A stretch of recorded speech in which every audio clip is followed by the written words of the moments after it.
Todas las corrientes. Todos los ángulos. Esto es Frente a Frente. Acudir a esas legislaciones para proteger los derechos de nuestros compatriotas. Vamos a hacer uso de las instancias internacionales también. El gobierno no descarta acudir a las instancias internacionales necesarias para defender los derechos de los más de 2,5 millones de salvadoreños que residen en los Estados Unidos, y esto ante las disposiciones migratorias implementadas por la administración del presidente Donald Trump. Tenemos un plan que venimos ejecutando desde noviembre, pero hay que decir que es importante mantener la calma, porque a veces se ven medidas que ya se venían desarrollando, como las mismas deportaciones, como algo nuevo que va a ocurrir, y solo en el año pasado tuvimos más de 20,000 deportaciones. Considero que el país no está preparado para recibir nuestros hermanos que pudieran ser deportados. Obviamente que impactaría a esas personas que algunos de ellos posiblemente ya tienen su vida hecha allá con sus niños, cómo va la separación familiar, o sea que va a ser un trauma para los niños. Luego de 2 semanas del nuevo gobierno, Donald Trump ha implementado 9 medidas en su nueva política migratoria, las que según algunos expertos ponen en riesgo de deportación a los 11 millones de indocumentados que se estima viven en Estados Unidos y reducen las posibilidades para quedarse de quienes llevan tiempo en el país y carecen de antecedentes criminales. Lo que les puedo garantizar es que estamos trabajando con diferentes sectores en Estados Unidos para garantizar los derechos de nuestros compatriotas. Es urgente que el país destine un presupuesto para hacerle frente a lo que podría venir en el tema de deportación. Solo en la primera semana de gobierno de Donald Trump, aterrizaron en El Salvador 5 vuelos federales con 439 personas deportadas. Actualmente cerca de 200,000 salvadoreños son beneficiados con la 10ª prórroga del TPS, misma que finaliza en marzo de 2018. Muy difícilmente puede ser revertida. Lo que estamos buscando es una negociación para tener o una nueva prórroga o una figura similar o mejor que le dé permanencia a nuestros compatriotas regular como lo ha sido con el TPS. Para Frente a Frente, Julio Rosales. Hola, ¿qué tal? Buenos días, bienvenidos. Gracias por estar con nosotros en este viernes 3 de febrero del 2017. Vamos a hablar precisamente de inmigración esta mañana con 2 personas que usted conoce muy bien y que ellos conocen muy bien el tema. Nos referimos al licenciado Reinaldo Albergue, presidente asesor de SOS Inmigración Internacional. ¿Cómo ha estado, licenciado? Señor, muy buenos días. Bienvenido. Y también el licenciado Heriberto Rivera, presidente de Ayuda, Asesoría Migratoria. ¿Cómo le va? Bastante bien, Moisés. Muchas gracias. Un placer estar aquí contigo. Sin pregunta alguna, ¿cómo han cambiado las cosas hacia Estados Unidos para los salvadoreños? Bueno, para nosotros, Estados Unidos tiene 2 fechas importantes. Una fue el 9/11, ¿verdad? Que todo el mundo sabe lo que pasó con las torres. Y ahora el 20 de enero, que es la llegada del nuevo presidente. Migratoriamente hablando, las políticas van a cambiar de manera radical, ya están cambiando, ¿verdad? Entonces hay que estar muy informado de todo lo que está pasando, de todo lo que el presidente está firmando, porque el problema que tenemos con la comunidad en los Estados Unidos es la información. Nosotros tenemos allá 5 oficinas nuestras de SOS en diferentes lugares, en Los Ángeles y en Las Vegas, y la gente llega buscando información, porque se oye tanto, ¿verdad? Y muchos rumores, la gente también en las redes sociales sube mucha información errónea, porque no es cierto todo lo que uno lee. No, hay que esperar posiciones oficiales, hay que esperar cambios. Ahorita hay muchos borradores que se están manejando, ¿verdad? Pero no quiere decir que eso va a ser así. Nosotros siempre estamos un poco precavidos hasta no oír la posición oficial. Por ejemplo, el día de ayer tuvimos que esperar que la embajada subiera en su página web los 12 meses que le redujeron al término de las renovaciones. Entonces, eso ya había salido en las redes antes. Pero uno no se puede confiar tampoco a decir todo lo que sale en las redes, porque tiene que esperar las posiciones oficiales de parte de las autoridades.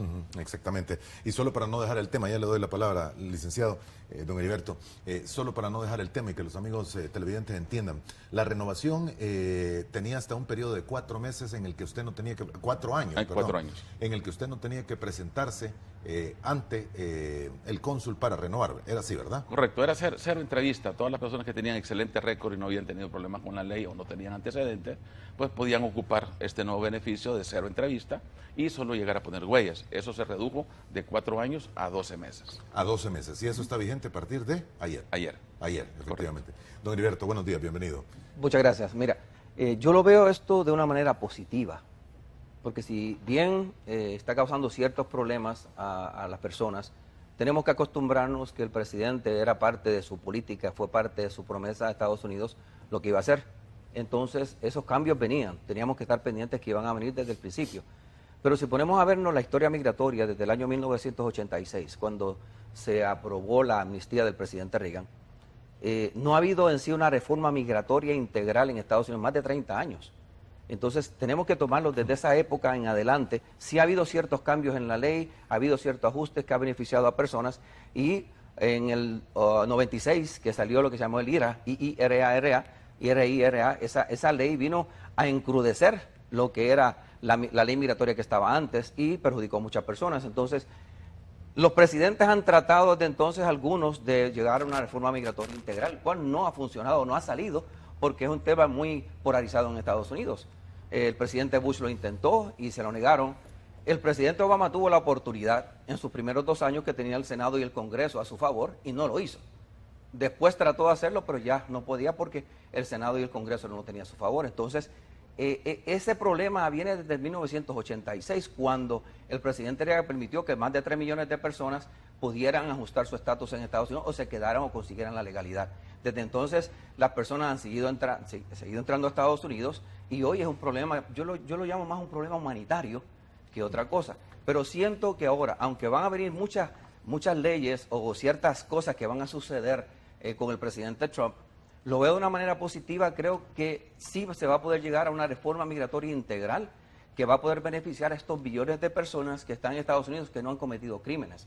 Porque es lo que tenemos que diferenciar ahorita. Él quiere en este momento tratar de sacar o deportar de Estados Unidos todas estas personas que han cometido crímenes allá, que tienen un récord de criminalidad. Pero yo sí entiendo y creo que las personas que solamente están trabajando, que están ayudando a su familia, ahorita en este momento va a ser bien difícil que comiencen un proceso de deportación. Mira, deportar 11 o 12 millones de personas se tardaría muchos años, sería muy difícil hacerlo.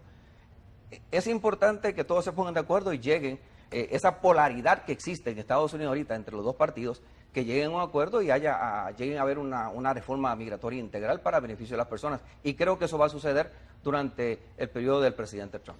¿Cree usted? Yo espero que sí, para beneficio de las personas, y creo que la intención es esa, muchos políticos lo quieren, aunque muchos quieren el status quo, especialmente las empresas que se benefician del inmigrante ilegal, que le pagan poco dinero, que eso es algo que está también causando muchos problemas en Estados Unidos. Parece estarse conformando una política proteccionista hacia Estados Unidos y en todos los sentidos, comercial y migratoriamente hablando también. No, por supuesto que sí, esa es la manera que lo han querido por muchos años las personas. Por eso yo creo que en esos 31 años que han pasado desde la amnistía del presidente Reagan, no ha sucedido nada más en lo que es una reforma migratoria integral.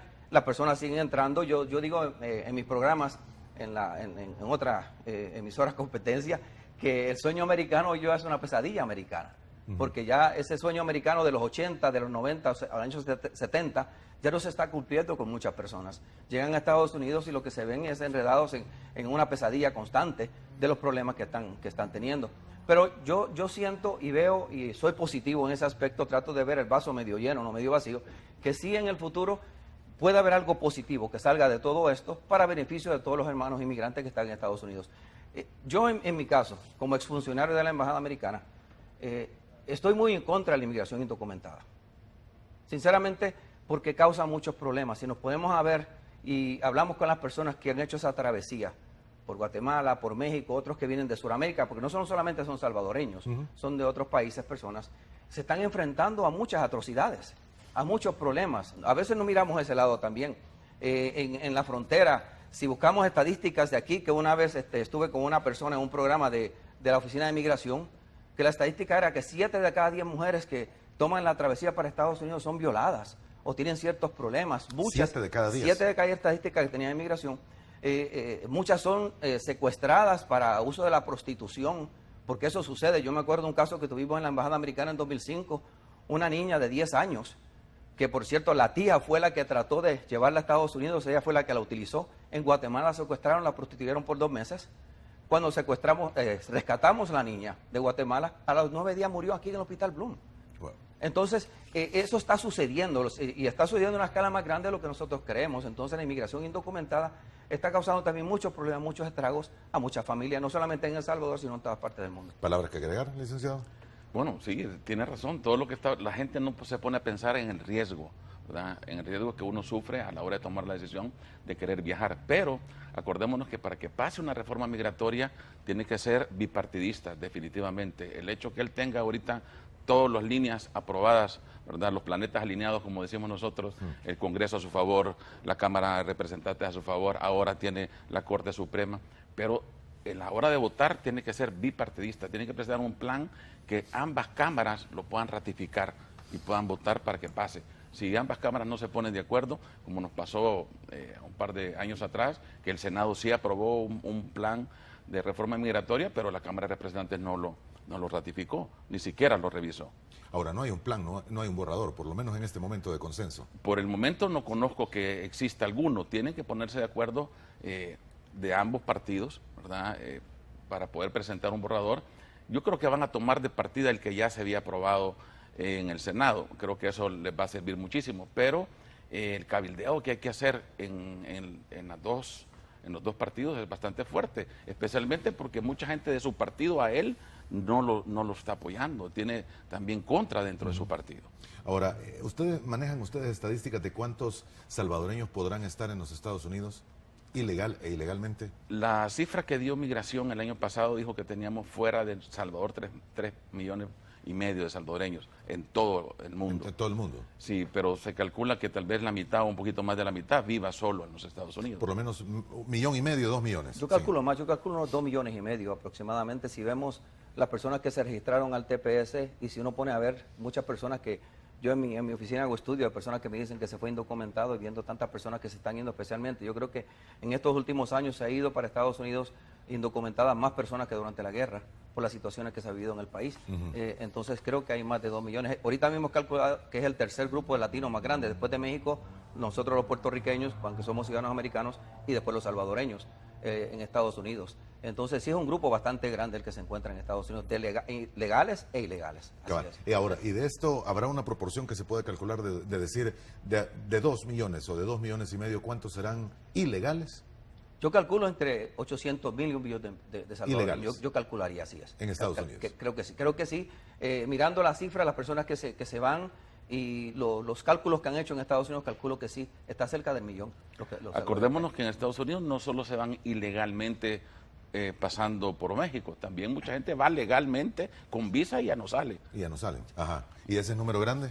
Pues no sé. Para mí yo siento que es bastante grande porque muchas personas en mi oficina me lo dicen, mire, quiero intentar sacar visa porque me voy, y muchos vienen a querer asesorías. Bueno, que en ese momento uno tiene que ver cómo asesorar a una persona que dice, mire, tengo visa, pero quiero irme porque quiero pedir asilo en Estados Unidos y quiero hacer tal cosa. Entonces uno tiene que tener mucho cuidado en lo que le dice a las personas. Ahora quiere crear un programa para lograr controlar a este tipo de gente, porque hay mucha gente que se queda con visa y no sale, y él ofreció, entre las promesas que hizo, es hacer un programa para poder controlar a la gente que se ha quedado, rastrearla, buscarla y poderla deportarse.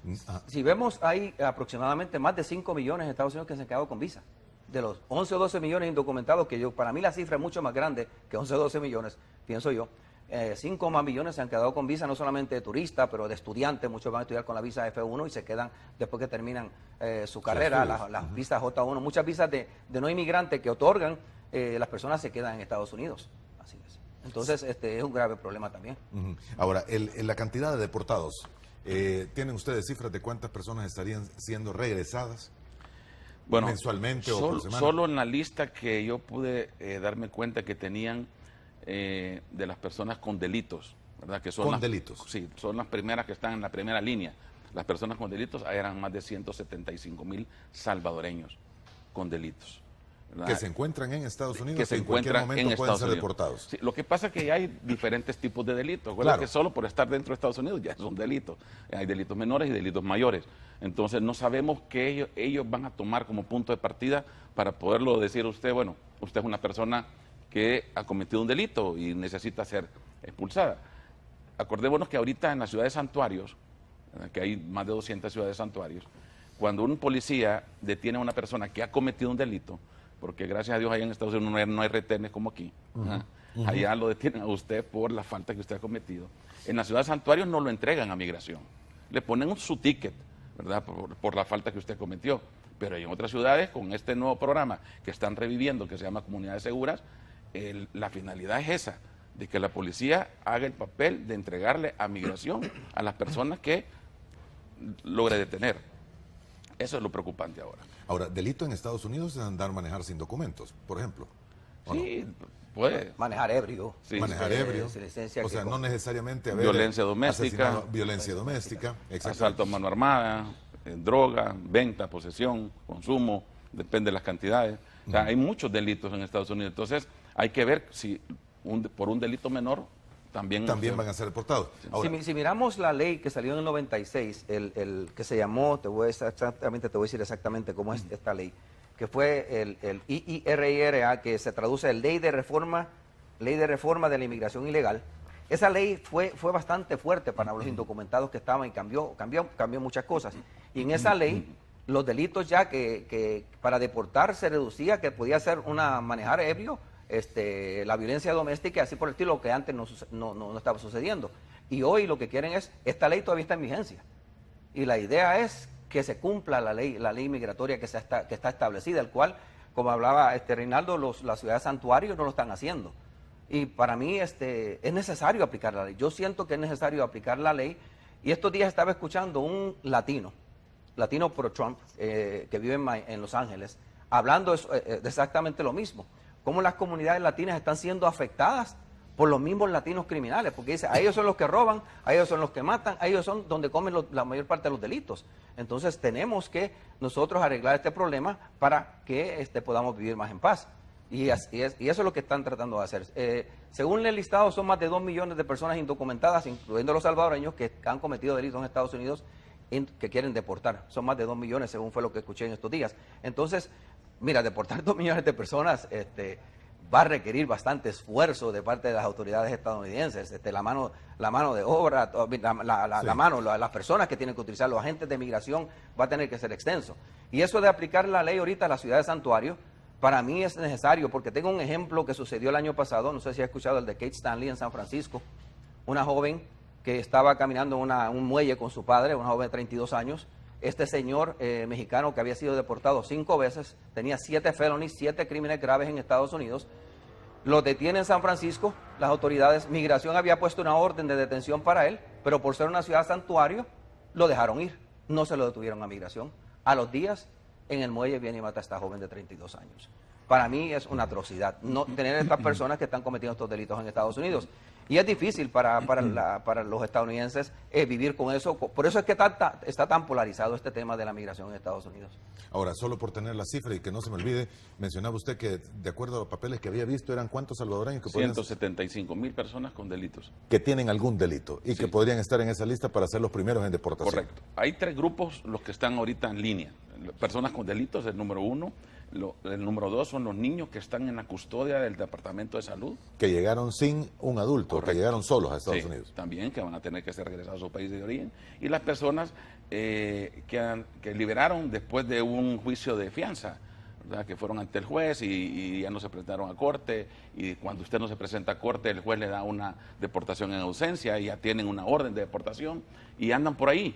¿Verdad? Andan por ahí, se mueven de direcciones, se mueven de ciudades, etcétera, pero hay otra cantidad de gente que también ya tiene una orden de deportación pendiente y que al momento que las controlen o que las localicen, pues también van a ser deportados. Los números podrán ser muy similares a los que tiene Guatemala y Honduras. Claro, Guatemala y Honduras tienen una gran cantidad de personas también con la misma situación, ¿verdad? Y ahora con las nuevas medidas que el presidente dio, ¿verdad? Sobre prohibir las personas con refugiados, ahí incluye también el programa del Triángulo Norte, ¿verdad? Con el programa CAM, que tenemos de las visas de los niños centroamericanos queda suspendida por 120 días temporalmente, como lo dijeron ahí. Queda suspendido.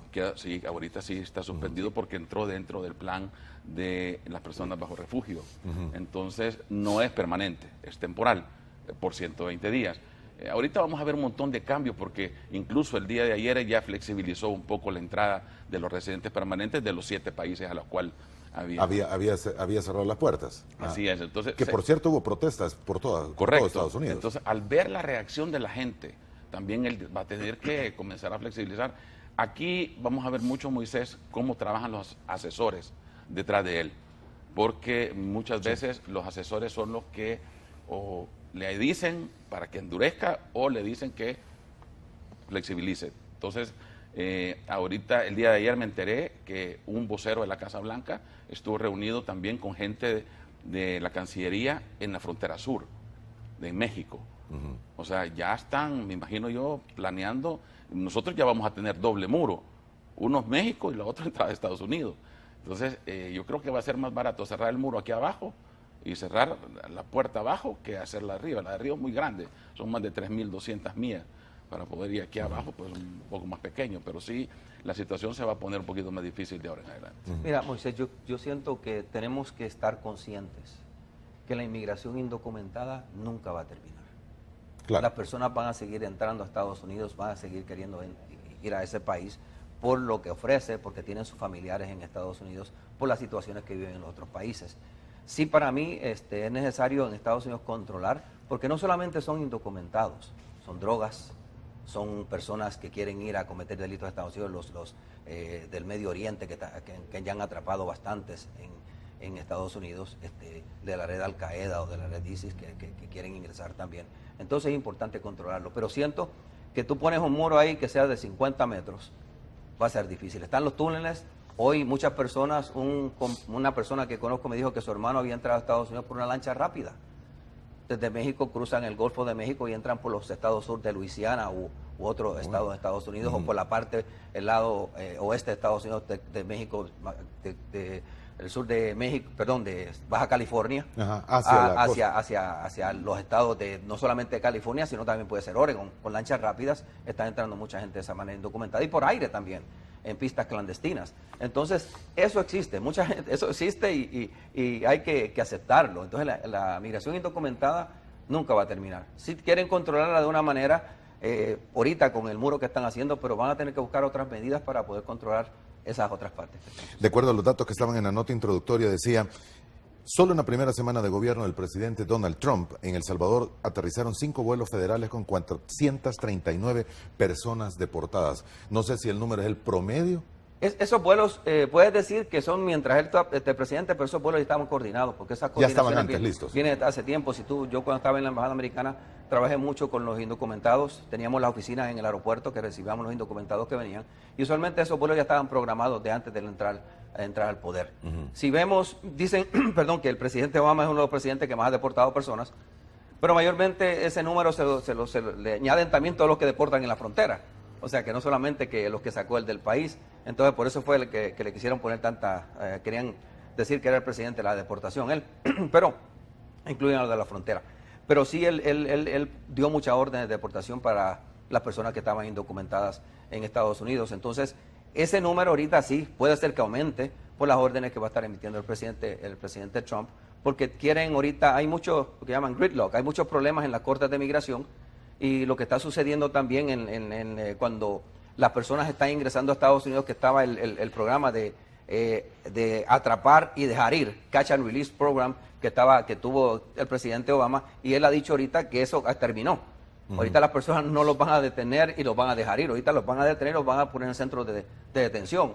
Eso va a crear que estén más saturados los centros de detención y que aceleren los procesos de deportación. Entonces, no sé sinceramente cómo lo van a hacer ellos, porque si una persona entra indocumentado a Estados Unidos y tú reclamas que quieres asilo y firmas el documento que se llama Credible Fear, temor creíble o temor fundado, tú firmas ese documento, por ley se supone que te permitan aplicar para un asilo. Y es el juez, y tienes que presentarte ante un juez de migración. Entonces, si las personas, lo que tratan a veces de intimidar a la persona, que vas a estar detenido por muchos meses, que esto no te va a suceder, y muchos desesperan y no quieren estar en el centro de detención y terminan firmando la orden de deportación. Pero muchos dicen, no, yo quiero quedarme y esperar a ver qué sale de este proceso. Ahora, el momento de la toma de posesión, las ofertas de campaña, las promesas de campaña y la realidad es que, bueno, ha sido un par de semanas en las que las cosas han sido bastante intensas en cuanto a control migratorio, en cuanto a medidas migratorias, en cuanto a medidas comerciales, en cuanto a suspender tratados comerciales y poner en revisión otros, que hace pensar la cosa pareciese estar cambiando y nadie tiene totalmente definido hacia dónde podrá estar apuntando. En el tema de inmigración, que es lo que nos cita esta mañana en este foro, al punto final de esta administración, o pongámoslo, en el corto plazo y después a largo plazo, ¿cuál es el panorama que ustedes ven? Lo que pasa es que él ahorita va a emitir un control más duro en el tema de visas, por ejemplo, todas las visas de trabajo. Él está muy nacionalista, acordémonos que él dice primero Estados Unidos, segundo Estados Unidos, tercero Estados Unidos. Él va a proteger primero a los nacionales. Él incluso ya vienen regulaciones, y eso yo lo leí ayer en un borrador, donde ya vienen regulaciones para las H1B, para las H2B, para las H, todas las regulaciones que van a haber. Vienen más regulaciones. Vienen más regulaciones con las visas de trabajo, ¿verdad? Con las visas de trabajo. Sí, y también, me imagino, van a endurecer un poquito con más. Con las visas de turistas. Así es, de los controles. Obvio. Y todo, incluso hasta las entrevistas que están llevándose a cabo en los aeropuertos por los oficiales que están en los puertos de entrada, ya se están poniendo un poquito más duras. No sé si viste en las noticias hace 2 días que una colombiana la tuvieron que regresar a su país de origen porque no fue creíble lo que le dijo el oficial en el puerto de entrada y le negaron su entrada con visa. Aún teniendo visa. Aún teniendo visa. Y eso ya lo hemos visto nosotros con muchos clientes nuestros que, sin haber llegado Trump a la presidencia, también hay negación en los puertos de entrada de personas que no demuestran que van a regresar. Lo que hay que entender en esto, que una visa de turista o cualquier otra visa de no inmigrante, esta visa que mencionó la H1B, la J, todas las visas, la F1, que es de estudiante, estas visas lo que te permiten es llegar al puerto de entrada. No te garantiza que el oficial de migración te deje ingresar a Estados Unidos. Hoy muchas personas están lo llegan a la inspección primaria y después lo pasan a la inspección secundaria y en muchos casos terminan cancelando sus visas y el próximo vuelo de regreso a tu país. Eso está sucediendo, bueno, desde hace tiempo. Posiblemente hoy comienza a suceder más. Y esto es muy importante. Si vemos lo que firmó él, esta orden ejecutiva, en la sección 7, de esta, que quería comentarlo, dice que se va a completar el proceso de huellas digitales de ingreso, pero también de salida. Para controlar que la gente que está entrando salga. Que salga, pero que también que la gente que esté saliendo, saber quién está saliendo de Estados Unidos. Que eso no. Hoy tú lo que pasas es un documento, te escanean un documento, la aerolínea, pasa por la inspección, pero no pasa por migración. Entonces quieren ahorita poner ese sistema de lo que llaman aquí tracking system, para las personas que están saliendo de Estados Unidos, no solamente en los aeropuertos, sino en las fronteras. Y eso se habló hace tiempo desde que yo estaba en la oficina de migración, que querían implementarlo. Y eso va a afectar mucho a los salvadoreños y otras personas que son residentes y utilizan su tarjeta de residencia como una visa. Porque muchos lo que hacen es viajan por frontera y no los detectan en las entradas o las salidas a Estados Unidos, y eso le puede perjudicar si ponen ese sistema en las fronteras para salir, porque van a saber cuándo están saliendo y el tiempo que están permaneciendo dentro y fuera de Estados Unidos. Y ese es uno de las secciones de esta orden ejecutiva también, y hay varias que si no lee sí puede afectar mucho a las personas que están yendo a Estados Unidos y viajando de esta manera. Ese ha sido uno de los problemas que ha tenido Estados Unidos, que nunca ha tenido control en la salida. Ni a Dios te dicen. Tú llegas al counter del aeropuerto, te vas, pasas a la aduana y ya te vas a tu puerta de entrada. Mire, antes había un papelito que le decían a uno, manténgalo en el pasaporte y lo tiene que la devolver. la I-94. Que yo no sé si ya desapareció, ahora es ya electrónico. Desapareció, pero yo no sé si ese papel en alguna forma después era procesado informáticamente como para determinar, salió. Supuestamente servía para descargar a una persona y la aerolínea tenía la obligación de reportar cuántos pasajeros había subido a su aerolínea y entregaba la cantidad de I-94 para ser descargada del sistema.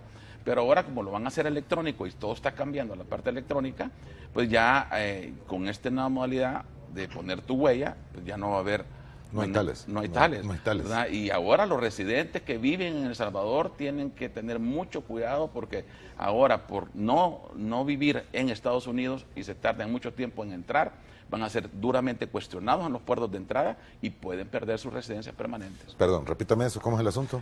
Todos los residentes que viven en El Salvador, que son residentes que ya entraron, que tienen su americanos, que son green card, tienen su tarjeta, ¿verdad? Y no están viviendo dentro de Estados Unidos y están teniendo demasiado tiempo afuera, acá, 6 meses o más. ¿Cuánto es demasiado tiempo en términos legales? La ley dice que todo residente permanente que esté fuera por más de un año automáticamente ha abandonado su residencia. Pero aquí hay personas que están 2, 3 años sin entrar, 5 años sin entrar. Ahora que entren, los van a cuestionar mucho más fuerte el por qué no están viviendo dentro de Estados Unidos y les pueden retirar su tarjeta. Y Moisés, hay que ver la ley, lo que es la ley migratoria del residente es que tú vas a ir a vivir permanentemente en Estados Unidos y tienes que vivir allá por lo menos 6 meses del año más un día, más tiempo allá. Muchos piensan que la idea es ir cada 6 meses a que te ponchen tu pasaporte y no es cierto. No es porque lo que estás haciendo, están usando esa tarjeta como una visa de turista, como una visa. Estás ingresando, me ponchan el pasaporte y me regreso y ya cumplí. Y muchos tienen piensan erróneamente, y yo veo en mi oficina muchas personas que llegan, mire, tuve que renunciar a mi tarjeta en el puerto de entrada por ciertas razones. El oficial le da 2 opciones usualmente el oficial. O renuncias, no te puede obligar, el oficial de migración no te puede obligar a renunciar.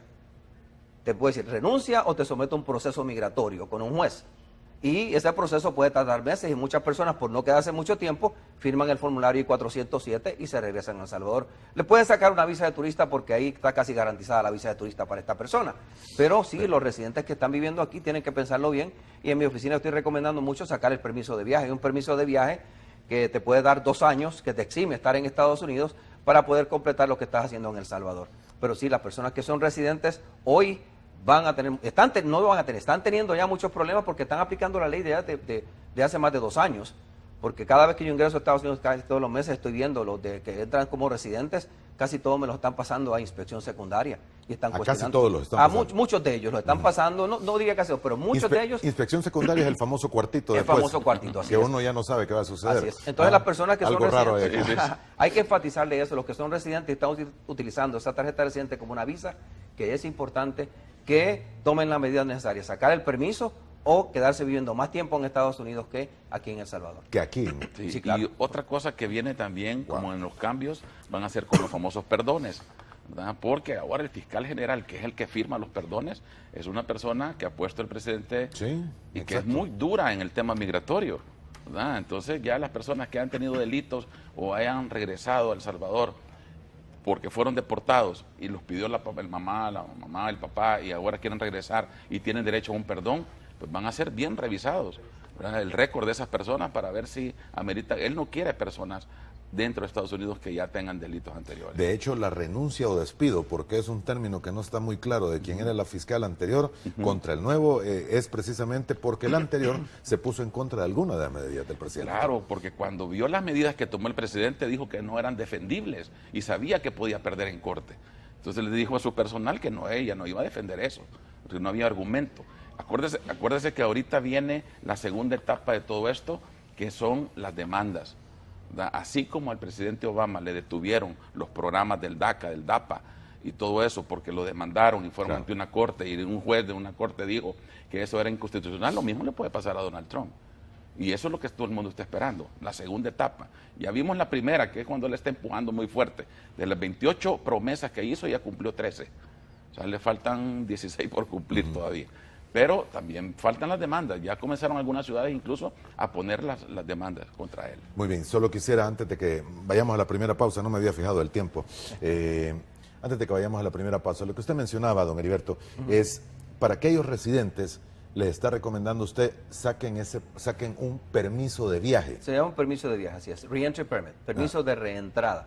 Ese permiso lo tienes que pedir estando en Estados Unidos, ingresas, se somete a un formulario a migración, o sea, hay que pagar a migración, ¿cierto? Pero lo que te hace ese permiso es que te exime de estar en Estados Unidos esa cantidad de tiempo. Puedes estar fuera hasta 2 años sin tener que viajar. Si quieres viajar, puedes viajar, no hay problema, pero ese control en el puerto de entrada ya no va a existir porque tienes ese permiso de viaje que te permite vivir fuera de Estados Unidos como residente permanente. Y lo estoy recomendando a muchos de mis clientes porque llegan, especialmente los que están sacando residencia, que se van a ir por primera vez, que tienen que regresar. Muchas personas me dicen, mire, tengo la residencia, pero me faltan 2 años para jubilarme. Jóvenes, mire, quiero terminar mi carrera en El Salvador y así por el estilo. Entonces, les recomiendo que saquen ese permiso de viaje para que ya no pierdan la residencia, no haya ese problema en el futuro. Ahora, ¿y ese permiso de viaje tiene tiempo de validez? 2 años. Es por 2 años. 2 años, sí, y puede ser renovable por 2 años. Y lo puede renovar así nuevamente. Es, Muy bien. Vamos a la primera pausa. Regresamos en 2 minutos.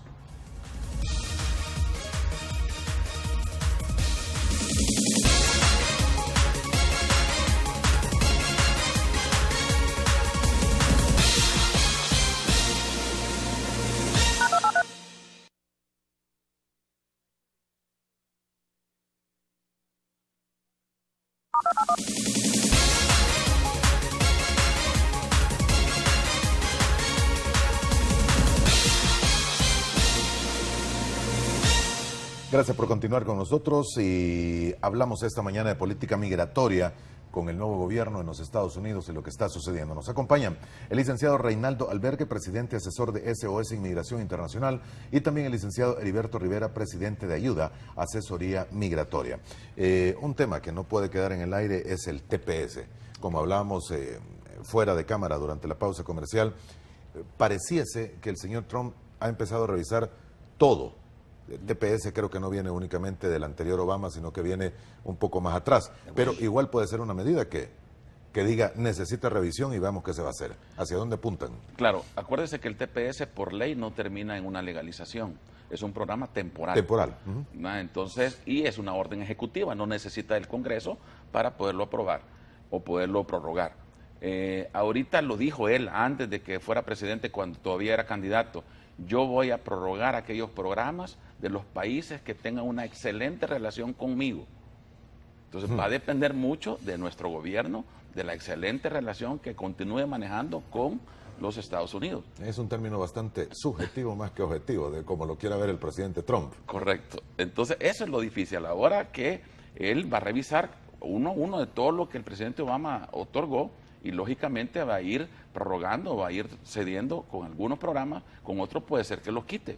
No sabemos. Lo que pasa es que no sabemos si El Salvador estaría preparado para poder recibir a casi 194,000 salvadoreños que tenemos inscritos bajo ese programa si se llegara a cancelar. Y no solamente es El Salvador que está bajo TPS, tienes Guatemala, tienes personas bajo TPS, Honduras, si buscamos los tiempos de Mitch también, Haití y países de Europa y del Medio Oriente están programas similares. Claro que sí, si buscamos un gran listado de personas que tienen el TPS. Y hubo, por ejemplo, en el 90, el presidente Bush padre aprobó un TPS para ciertos salvadoreños que estaban allá, que habían sido afectados durante la guerra. Ese programa terminó en el 94 y no hubo nada más. En ese tiempo se acabó el programa. Hoy ya lleva más de 16 años el programa de TPS, desde 2001, cuando se firmó en marzo del 2001. Entonces, tenemos que mirar eso. Es lo que yo estaba comentando en otro programa, lo mismo, que las que están bajo el TPS tienen que tener cierta preocupación en este momento, aunque siento que van a haber también otros aspectos de lo que es el TPS, porque ya las personas que están bajo el TPS, los casi 200,000 salvadoreños que están protegidos bajo el TPS, ya tienen más arraigos dentro de Estados Unidos que otras personas que acaban de entrar indocumentados hace 2 o 3 años. Entonces, hay que mirar esa parte. Muchos tienen residencias, he comprado casa en Estados Unidos, y hay otros aspectos más que hay que mirar cuando vayan llegue el momento de extender el TPS o decir, lo vamos a cancelar y te vamos a dar otro beneficio migratorio. Porque ellos tienen que entender, la única manera que van a estar protegidos en el futuro es si hay una reforma migratoria. Ahora, ¿el TPS nunca tuvo una oportunidad de legalizarse? Sí, en el 91. Primero fue TPS, después fue DED y después fue NACARA. O sea, sí terminó en una legalización en el primer grupo de TPS. ¿En el primero? En el primer grupo. ¿En el restante? Acordémonos que nosotros en El Salvador somos históricamente el primer país que se le otorgó TPS en esa época de Centroamérica. Entonces, por la guerra. Y terminó después con la INACARA. O sea, sí terminó con un camino a una legalización.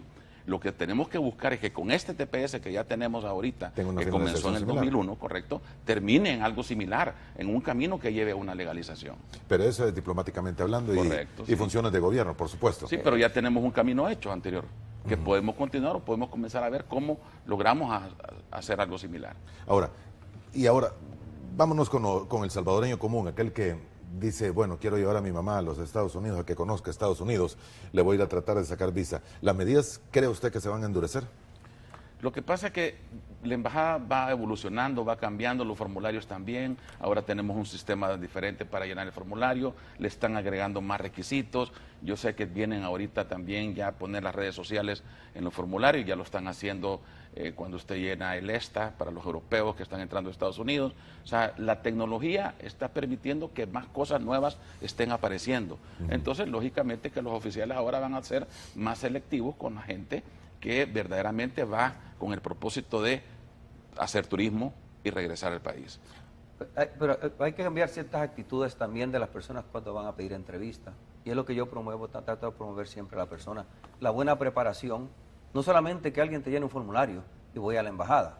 Prepararte bien, llevar los documentos necesarios, saber cómo utilizar ese formulario a favor de uno. Porque el formulario se presta para que hable por ti, yo le llamo el currículum ante el cónsul. Pero también estoy preparando un programa que va a ser dirigido a los oficiales consulares. Mira, yo soy distinguido, a veces me tienen como persona non grata, trabajé en la embajada 17 años o más, y a veces critico mucho. Yo fui al curso consular y en el curso consular me enseñan a aplicar la ley migratoria. Es importante que uno como cónsul aplique la ley migratoria, pero para mí es una falta de respeto. Por ejemplo, una cliente el lunes, cuando ya cambió lo de la entrevista, que ya no te iban a hacer entrevista, varios clientes que llegaron el lunes, que ya cuando la ley, esta orden salió el viernes, llegaron y no le aplicaron la no entrevista de tomar las huellas y enviarlos a su casa. Me entrevistaron una joven que iba con ese recurso, que podía pasar sin entrevista, pero como había cambiado, la entrevistaron. Y el oficial consular lo que hizo fue, le entregó el pasaporte y le dijo, no aplicas, sin hacerle una pregunta. Para mí es una falta de respeto de un oficial consular que si yo pago por un servicio, tú me niegues, me trates de esa manera, decirme no califica sin hacer una pregunta, sin verme a mí, sin ver cómo yo voy a calificar para esa visa. Entonces, ahora no puede hacer nada tampoco, pues ahí se puede hacer, según el formulario que te da la embajada dice que no puedes apelar a la decisión del cónsul.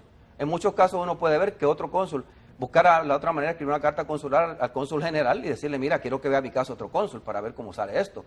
En varios casos ha funcionado, pero sí para mí siento que tiene que cambiar la actitud también de la sección consular, porque no solamente es ver un formulario y ya te voy a negar la visa, porque no, de acuerdo al formulario tú no calificas. Y siento que en ese aspecto los cónsules, nosotros como cónsul no puede aplicar su criterio. Sí, en cierto momento lo va a hacer, pero tienes que aplicar la ley migratoria y es importante darle ese beneficio de la duda a las personas e entrevistarlos, porque siento que está sucediendo mucho en la sección consular, está sucediendo demasiado y yo soy distinguido porque hablo en contra de ellos en una crítica constructiva, pero es importante que ellos mismos se pongan a pensar que las personas tienen, o sea, no es barato aplicar para una visa y solamente llegar ahí en 30 segundos decirte, o menos, tú no aplicas para visa, te tienes que ir y entregarte tu pasaporte, para mí no es justificado. Y que ni siquiera lo vean muchas veces. No, también, así porque se quedan mirando la computadora y te entregan el pasaporte. Eso para mí es una gran falta de respeto hacia la persona que está aplicando para la visa. Preguntas que hacen algunos, ¿los costos irán a subir para solicitar visa?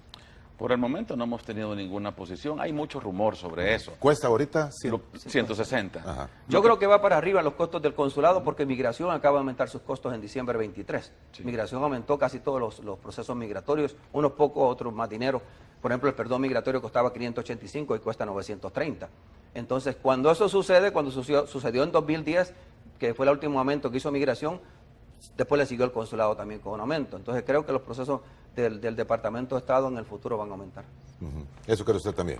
Hay rumores, hay muchos rumores de que puede aumentar. Como decía Heriberto, el 23 de diciembre nos hicieron un gran regalo con los nuevos precios, pero es que por ley, ¿verdad? Migración revisa cada 2 años los precios. Y bueno, en año par siempre hay revisión de precios, lo someten a votación, ¿verdad? O a consultoría de la gente y después viene el aumento, y vino el aumento. Los procesos cambiaron y hubieron formularios que sí subieron más de un 30-40%. Hablando un poco de las nuevas medidas de la nueva política migratoria de los Estados Unidos, ¿todos los indocumentados son vistos como una amenaza? Lo que pasa es que a ningún país, yo creo que hasta El Salvador, no le gusta tener gente de afuera, de otros países que entren. Cuando se nos vinieron los nicaragüenses, El Salvador rapidito reaccionó. no querés gente de afuera. Entonces, el problema es que no sabes de dónde vienen y quiénes son. Si tuvieras control sobre ellos, que llegan, y sabes de dónde vienen y quiénes son, entonces tal vez la situación cambiara. No, ahorita la queja principal es eso, que la gente se les mete por el patio de atrás y no saben quiénes son o qué tipo de personas están llegando y ni de dónde vienen. La gente siempre se cambia de nacionalidad.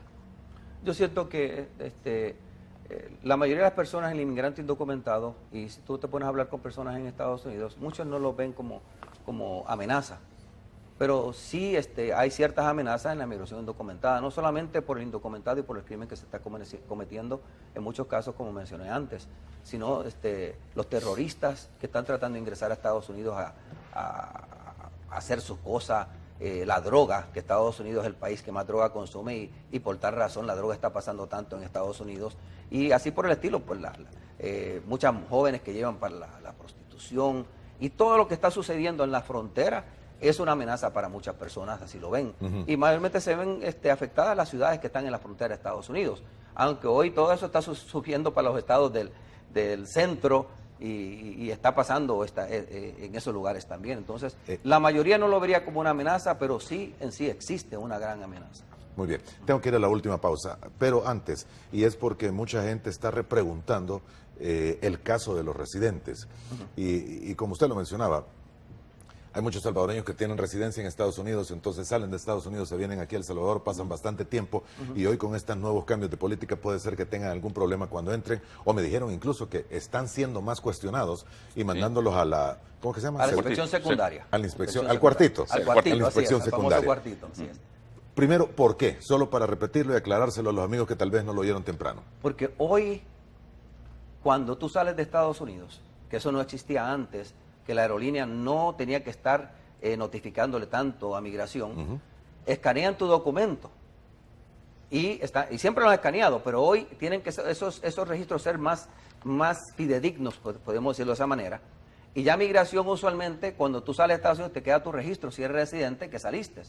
Cuando vuelves a ingresar a Estados Unidos, que van a escanear tu tarjeta, ya van a estar notando que tú estás pasando bastante tiempo fuera de Estados Unidos. O sea, que no estás diciéndome, a veces el oficial de migración al residente le pregunta cuánto estuviste fuera. Y la mayoría dicen 2 semanas, 3 semanas, 2 meses, cuando en sí estuviste 6 o 9 meses o más tiempo fuera de Estados Unidos. Y ahí es donde el oficial de migración puede dudar de ti y pasarte a la inspección secundaria porque está pasando más tiempo fuera de Estados Unidos. ¿Un residente cuánto tiempo puede estar fuera de Estados Unidos? Legalmente 6 meses, sin ningún problema. Puedes estar hasta el año, 364 días, que no pase el año porque ya abandonaste tu residencia. Eso es lo que sabía, yo no sé si era tabú, era leyenda. Pero tienes que tener una buena justificación por qué pasaste tanto tiempo fuera de Estados Unidos. Una buena, llevar una carta médica o algo una operación que fue por causas ajenas a tu control que no pudiste regresar. Pero la mayoría no lo está haciendo. Hay residentes que salen por tierra y tal vez no chequean su tarjeta al salir, porque ni a Dios te dicen, cuando tú pasas la frontera en carro ya estás en México, ¿verdad? Pero también está generando un movimiento en El Salvador de entrada y salida, y ese movimiento también queda registrado. ¿En El Salvador? En El Salvador, lógicamente. Entonces, cuando uno entra a Estados Unidos y te chequean tu récord, también, lo que pasa es que ahorita, como ya se despertó esto de poder exigir más controles a la llegada a los Estados Unidos, aquellos residentes que tienen su residencia, que están viviendo en El Salvador y no están viviendo en Estados Unidos y vienen a pasar más tiempo aquí que allá, van a tener problemas en todos los puertos de entrada. La idea es aplicar la ley migratoria, Moisés. La ley migratoria no ha sido aplicada por años. Lo han dejado que se quede todo tranquilo, el status quo, como lo han hecho las personas por años. Porque muchos residentes han tenido su residencia, yo conozco que desde los años 80 y 90 viviendo en El Salvador. Claro. Y no, yo tengo una persona que hacía 9 años que no iba a Estados Unidos. 9 años. 9 años. Y quería ir a renovar su tarjeta. ¿Y pudo volver? Ella hizo su manera, su trama fácil y regresó a renovar su tarjeta. Entonces sí lo hacen, pero hoy la ley migratoria la que está establecida, la quieren aplicar. Y no solamente, si tú buscas la ley migratoria, por eso traes estos libros, la ley migratoria es amplia. Es muy amplia, es difícil que Reinaldo y yo conozcamos la ley migratoria a cabalidad, por eso ando con mis libros, tengo una guía de bolsillo en mi escritorio, o sea, para uno buscar toda esa información. Entonces, si tú buscas la ley migratoria, lo que se refiere a ciudadanía, a residencia, a perdón, es una ley demasiado amplia. Y hoy quieren aplicar esa ley que ha estado así, en el limbo por años, la quieren aplicar como debe ser. Muy bien, ahora, lo que ustedes sugieren es el permiso de viaje. De reentrada, re-entry permit se llama, permiso De reentrada. De reentrada. Si lo Ese lo traduce solicita allá. si lo traduce literalmente, permiso de reentrada. Ese lo solicita allá. En Estados Unidos se somete el formulario I-131 a migración. 131. I-131 se paga a migración, que acaba de aumentar también ahorita ese permiso. ¿Cuánto vale aproximadamente? Estaba a 545, creo que ha aumentado a 550, no, 445, está en 550, creo que no, exactamente no sé, pero aumentó. No es nada barato o 660, tampoco. no, 660 dólares, estamos con la huella 660. Entonces, pero para mí vale la pena tenerlo porque te protege, y si tú cuentas que estás haciendo un viaje cada 6 meses, no tienes que viajar en 2 años, entonces te economiza en viajes si pagas el permiso. Ahora, y lo que, exactamente. Y lo otro que tienen que tener muy en cuenta es, si de repente se empieza a solicitar en aduana la salida, el chequeo por huella, es porque definitivamente van a estar controlando entradas y salidas de todos. Sí, todas las personas que salen de Estados Unidos, y ahí van a entrar los residentes también cuando están Ahí saliendo. van a entrar todos. Claro, incluso aquellas personas que están visitándolos con visa, ¿verdad? Que están entrando con visa, es para tratar de obligar a que la gente ya no se siga quedando. Ya cuando hay un control de salida, tú sabes que tenés un tiempo permitido por migración para permanecer. Si tú rebasas ese tiempo, hay una ley, ¿verdad? Que es la ley del castigo, donde aquellas personas que han vivido por más de un año de manera ilegal se han quedado, les aplican 10 años, y a los que han vivido por menos de un año, más de 6 meses, les aplican una barra de castigo de 3. Entonces ya hay castigos automáticos para los que se quedan, y va a haber un mayor control para tratar de ubicar a estas personas y ser deportadas a sus países de origen. Muy bien, tengo que ir a la última pausa. Regresamos en un par de minutos.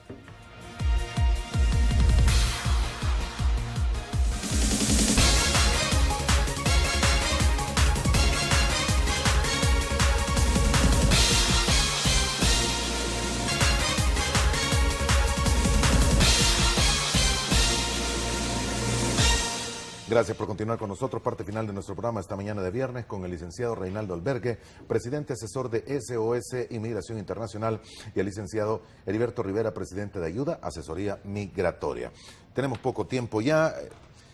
Hay varias preguntas. Una de ellas, tal vez no nos escuchaba temprano. ¿Hay que ir a cita para renovación de visa o siempre se mandará en buzón como se hizo anteriormente? El buzón no se ocupa para renovar las visas. Sí. El buzón solo es para niños menores de 14 y gente mayores de 80 años. Siempre todos los que van a renovar visas tienen que ir a la embajada a poner huellas, si es que califican dentro del programa de 0 entrevista y que nunca hayan tenido problemas con la ley. De cero entrevista, pero el poner huellas significa siempre pasa con un cónsul. No. El cónsul se reserva el derecho de llamarte a entrevista.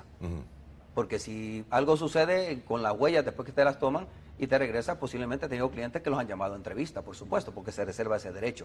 Yo digo, muchos dicen buzón, yo digo que buzón no existe, porque es un procedimiento para los menores de 14 años o los mayores de 80 años, un procedimiento que se hace por medio de una empresa que lleva los documentos a la sección consular. El buzón lo quitamos en el 2002 aproximadamente, después de los ataques del 9/11. Y desde entonces sí podía decir uno que se lleva a un lugar que es como depositar en un buzón, pero muchos han confundido lo del buzón que me llaman a mí. Entonces sí hay un procedimiento para los menores de 14 años, las personas mayores de 80 años no tienen que llegar a entrevista a la embajada americana. Pero recordar, los menores de 14 años tienen que llenar el requisito que los dos padres tengan visas para poderlo hacer.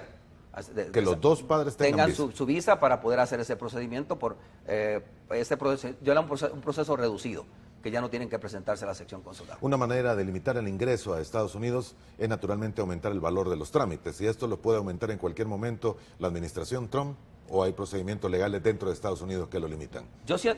Para mí, si lo aumentan, y creo que lo van a aumentar, es porque cada vez que aumentan los costos dentro del Departamento de Estado o dentro de Migración, y creo que hoy los costos van a aumentar dentro de todos ellos por estos procesos que están implementando, por todo lo que se va a implementar nuevo. Creo que van a tener que contratar más personal. Al tener que contratar más personal, los gastos van a ser mucho más altos, y tenemos que entender que el consulado se supone, dentro del Departamento de Estado, el consulado se considera ser aparte, y el gobierno supone que no dé fondos para mantener el consulado, supone que se mantengan de todos los procesos migratorios que ingresan a la sección consular. Entonces, si tú tienes que aumentar empleados, en cualquier parte del mundo, quiere decir que los costos te aumentan.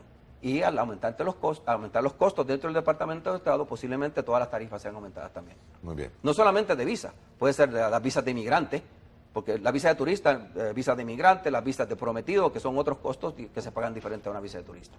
¿Qué hay, y pregunta alguien, qué hay sobre los cambios y el riesgo de pudiesen tener lo que están con la H1B?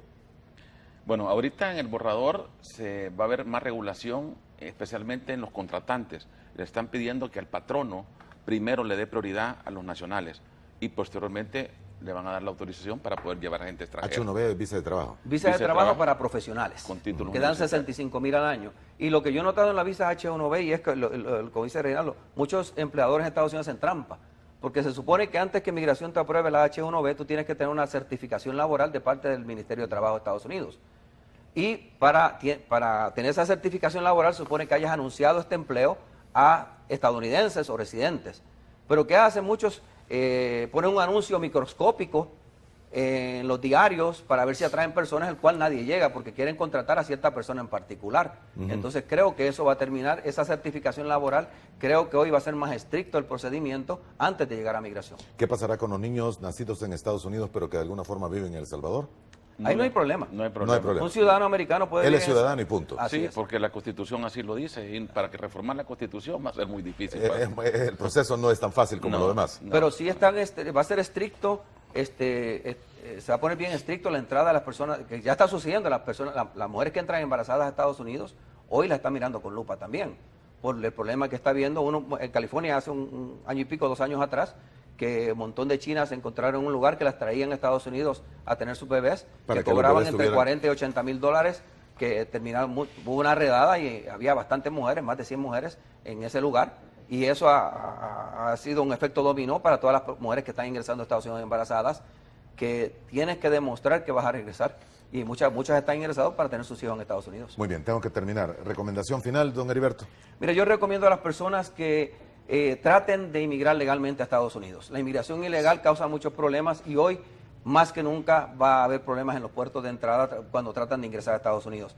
Que busquen la manera, hay muchos salvadoreños que tienen legalidad allá, que son residentes o ciudadanos, a veces se olvidan de sus seres queridos y no los peticionan, que si tiene un ser querido que lo puede peticionar, ser un hermano ciudadano, sea un padre residente o ciudadano, que busquen la manera, un cónyuge, que si quieren un proceso migratorio, sometan una petición. Tal vez esas peticiones muchas van a ser a largo plazo, pero van a poder tener ese beneficio en el futuro. Pero si nunca lo hacen, porque tengo que esperar mucho tiempo, siempre van a estar ahí esperando. Tengo clientes que me dicen, mire, a mí me iban a peticionar hace 10 años, hoy me estuviera saliendo la residencia, pero los hubiera no existen, nunca lo peticionaron. Hoy se quiere ir, hace 10 años no. Entonces, si uno tiene un beneficio, someta ese beneficio. Tal vez en los próximos 7, 8, 10 años, cuando salga ese beneficio migratorio, te quieras ir a Estados Unidos. Y beneficia a muchas personas, porque muchos lo tienen, no lo someten y terminan indocumentados en Estados Unidos y ya crea más problemas en el futuro para hacer ese proceso migratorio. Termino con usted, Reina. Bueno, tienen que aprovechar las categorías que están existentes ahorita. Acuérdense que hay mucho rumor también que pueden desaparecer algunas de ellas. Estamos hablando de la de hermano-hermano, la de hijos casados. Ahorita que tienen una oportunidad, aprovechen, hagan esas aplicaciones, ¿verdad? Aprovechemos lo que está vigente. Mucha gente se lamentó el día de ayer cuando quitaron los 4 años para poder renovar sus visas. Mucha gente no tomó la decisión a tiempo de poder aprovechar ese beneficio, no lo hicieron y ahora que ya la quitaron lo quieren hacer. Explique, esos 4 años era para quienes no la habían renovado después de que se venció. Correcto. Tenían 4 años para no tener que pasar con cónsul. Así es. Hoy solo tienen 1 año. Solo tienen 1 año y desperdiciaron esa oportunidad. Así es que lo mejor es que se asesoren, busquen información, tengan cuidado también a dónde están llegando a buscar información, porque hay tanta oficina ahora que en vez de ayudarle le están dañando el récord a las personas. Acuérdese que su formulario tiene que decir la verdad. Insistimos mucho nosotros en eso. No mientan, aunque a usted le digan, no pongas a tu familiar porque si lo pones no te la van a dar, o no pongas tal cosa, o no digas que tenés hijos ilegales en Estados Unidos. No acometa ese error, diga la verdad, que un oficial le va a ayudar más por su honestidad que por tratarlo de engañar. Increíble. Que entiendan las personas, Moisés, que ley migratoria no saber llenar un formulario, que es mucho más que eso, porque muchas oficinas aquí se han propagado hoy porque ven lucro en los procesos migratorios. Solo por llenar el papelito. Solo por llenar, Ajá. asesorando a personas sin tener conocimiento alguno, y eso afecta mucho a cuando tú llegas a la sección consular, porque llenaron el formulario pero no lo hicieron bien, o te dieron una asesoría que no valió la pena, y terminas siendo perjudicado. Entonces, Correcto. no es saber llenar los formularios, no es que conoce la ley migratoria. Le agradezco el tiempo que nos dieron esta mañana. Muy amables, ambos. A la orden. Muchas gracias por la invitación. A ustedes también. Gracias por haber estado toda la semana con nosotros. Que tenga un feliz fin de semana. Descanse. Y primero Dios, nos volvemos a ver el lunes a la misma hora.